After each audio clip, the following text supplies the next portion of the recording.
नमस्कार। चलिए, आवेश क्या है? देखिए, अगर प्रश्न पूछा जाए कि आवेश की खोज किसने की, तो उत्तर होगा थेल्स। प्रश्न पूछा जाए कि वैद्युत आवेश की खोज किसने की, इलेक्ट्रिक चार्ज, तो उत्तर होगा बेंजामिन फ्रैंकलिन। कौन?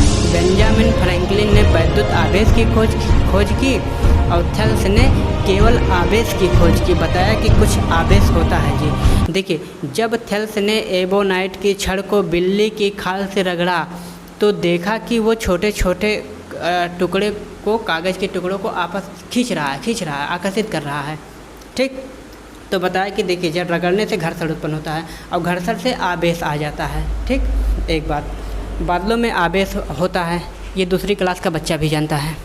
ठीक, बादलों में आवेश होता है। देखिए, जब दो बादल आपस में टकराते हैं तो टकराने के पश्चात उनमें घर्षण होता है और घर्षण से आवेश उत्पन्न हो जाता है। एक बात, और घर्षण से ऊष्मा उत्पन्न होती है और वहाँ का तापमान, इस ऊष्मा की वजह से वहाँ का तापमान 50,000 डिग्री सेंटीग्रेड तक बढ़ जाता है। कितना? 50,000 डिग्री सेंटीग्रेड तक बढ़ जाता है। अब इतने ज़्यादा तापमान पर क्या होगा? ठीक, देखिए, जहाँ पे घर्षण हुआ है, दो बादल टकराए हैं, घर्षण से ऊष्मा उत्पन्न हुआ है, चार्ज उत्पन्न हुआ है। ठीक, ऊष्मा उत्पन्न हुआ है तो वहाँ का तापमान 50,000 डिग्री सेंटीग्रेड के बढ़ने के वजह से आसपास की हवा, ठीक ना, आसपास की हवा गर्म हो जाएगी और गर्म होकर हल्की हो जाएगी। ठीक, और हल्की हवा, गर्म हवा विरल माध्यम बनाती है। ये तेज़ी से ऊपर उठेगा, स्थान खाली होगा और खाली स्थान को भरने के लिए नीचे की ठंडी हवा, जो कि सघन माध्यम है, तेज़ी से ऊपर उठेगी। ठीक, तेज़ी से उसका स्थान लेने के लिए ऊपर उठेगी। परिणाम स्वरूप गड़गड़ाहट की आवाज़ आती है। तो यही कारण है कि बादलों में गर्जन पाया जाता है। एक बात, और जो आवेश उत्पन्न हुआ है वो कहाँ गया, ये बाद में बात करते हैं। इसके पहले थोड़ा सा बात कर लें कि देखिए, धरातल से 15 किलोमीटर की ऊंचाई पर क्षोभ मंडल की सीमा पाया जाता है। ठीक, क्षोभ मंडल की सीमा पाया जाता है और क्षोभ मंडल की सीमा से जैसे ऊपर बढ़ेंगे तैसे आ जाता है समताप मंडल। तो आप समताप मंडल में बढ़ते हैं। क्षोभ मंडल की सीमा से लगभग 5 किलोमीटर अगर ऊपर जाएंगे ना तो आपको ओजोन लेयर मिलेगा। ठीक, और लगभग 5-6 किलोमीटर के रेंज में वो होता है समताप मंडल में ओजोन लेयर। उसे पृथ्वी का छाता कहा जाता है। छाता विधान का किस वैश्विक योजना को कहा गया, कमेंट में बताइए। पृथ्वी का छाता कहा जाता है क्योंकि वो अल्ट्रा वायलेट किरणों को रोकता है। अगर अल्ट्रा वायलेट किरणें किसी भी कारण से अगर पृथ्वी पे आ गई ना तो ये समझ लीजिए कि हमारे आपका त्वचा वैसे हो जाएगा जैसे टोड देखे हैं आप, पत्थरों के पास जो मेढक पाया जाता है ना, उसी को टोड कहा जाता है। वो वैसे हो जाएगा, त्वचा कैंसर होगा। एक बात देखिए, तो लगभग ये मान के चलिए कि क्षोभ मंडल की सीमा के पास ही थोड़ा आंशिक रूप से थोड़ा ओजोन का विस्तार शुरू हो जाता है। ठीक ना, समताप मंडल में ओजोन, तो वहीं पे लाइटनिंग की क्रिया घटित होती है। दो बादल आपस में टकराते हैं और टकराने के पश्चात एक तो आवेश उत्पन्न होता है और दूसरा ऊष्मा उत्पन्न होता है। ऊष्मा वो भी 50,000 डिग्री सेंटीग्रेड तापमान पर। तो इतने तापमान पर क्या होगा, वो ओजोन जो कि ऑक्सीजन का 3 परमाणु है, 3 परमाणुओं से मिलकर ओजोन का एक अणु बना है, उसको तोड़ता है। एक तो नवजात ऑक्सीजन में तोड़ता है, दूसरा ऑक्सीजन गैस में तोड़ता है। तो एक डिप्लेशन, ओजोन डिप्लेशन का एक कारण लाइटनिंग भी है, जिम्मेदार है ये लाइटनिंग।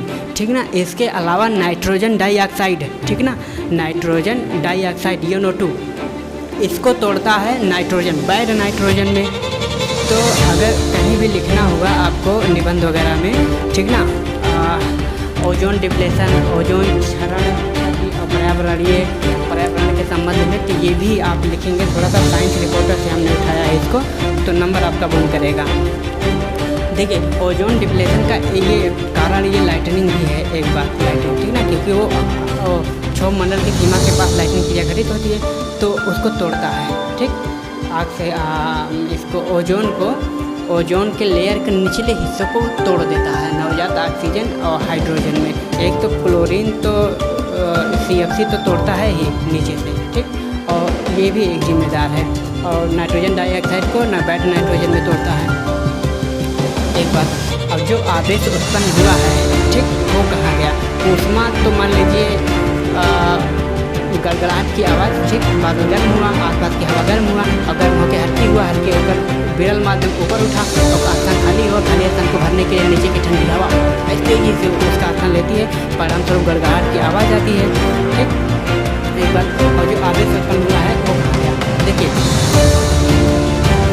एटमॉस्फेयर, ठीक ना, वायुमंडल विद्युत का कुचालक है। अगर विद्युत का कुचालक हो तो ये लाइटनिंग पृथ्वी पर कैसे आती है? क्वेश्चन ये है, ठीक।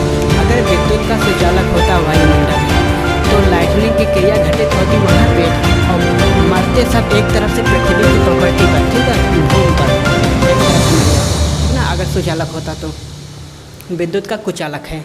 देखिए H2O विद्युत का कुचालक है, शुद्ध जल, ठीक है, जिसे डिस्टिल्ड वाटर कहते हैं, विद्युत का सुचालक है। लेकिन जब इसमें NaCl मिला देते हैं ना, NaCl नमक मिला देते हैं तो विद्युत का सुचालक बन जाता है। वैसे भी एटमॉस्फेयर में आर्द्रता, नमी और प्लस तमाम गैसों का मिश्रण, प्लस धूल, धुआं, कण, ये सब की वजह से इसमें थोड़ा बहुत सुचालक का गुण आ जाता है।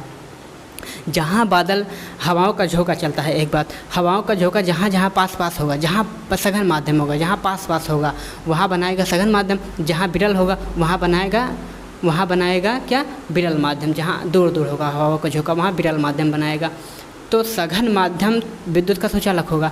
सघन माध्यम से होते हुए ये पृथ्वी पे आता है, जो आवेश उत्पन्न हुआ है, आवेश चार्ज उत्पन्न हुआ है वो, और ये चार्ज बहुत ज़्यादा होता है, मारेगा ना एकदम से राख हो जाएंगे।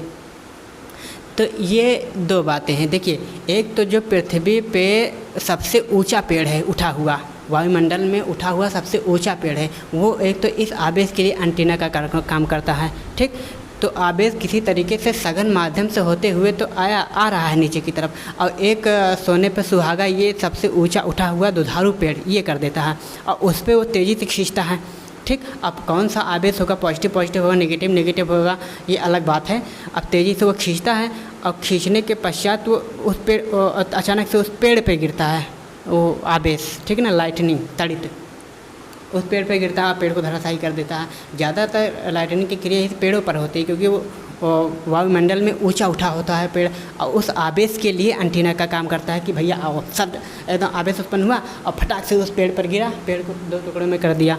एक बात ये, इसीलिए भवनों पे तड़ित चालक यंत्र लगाया जाता है, ठीक ना, लाइटनिंग से बचने के लिए, विद्युत इससे बचने के लिए, तड़ित से बचने के लिए ये लगाया जाता है, तड़ित चालक यंत्र लगाया जाता है, जो कि तांबे का बना होता है। तो तांबे का छत पे लगा के, ठीक, और इसके निचले सिरे को भूमि से टच करवा देते हैं, क्योंकि अगर लाइटनिंग आसपास भवन के पास होता है, घटित होता है, तो वो खींच के और सीधा पृथ्वी में भेज देगा, ठीक। अब पृथ्वी का विभव इतना ज़्यादा होता है कि किसी भी आवेश को समाहित कर लेगा।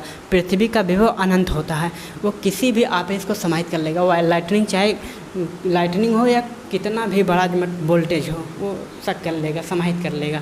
एक बात तो हमने बताया कि आवेश जो उत्पन्न हुआ है, ठीक, लाइटनिंग क्षोभमंडल की सीमा पे, वो एक तो ऊष्मा उत्पन्न हुआ, घर्षण से आवेश उत्पन्न हुआ है, ऊष्मा उत्पन्न हुआ। ऊष्मा की वजह से 50,000 डिग्री सेंटीग्रेड की वजह से वहाँ का आसपास का तापमान इतना ज़्यादा बढ़ जाता है, और इतना ज़्यादा बढ़ने से एक तो ओजोन डिप्लेशन का कारण बनता है, एक बात, नाइट्रोजन डाइऑक्साइड को तोड़ता है, दूसरी बात, और तीसरी बात, इतना ज़्यादा, और ये आवेश जो उत्पन्न हुआ है, ये सघन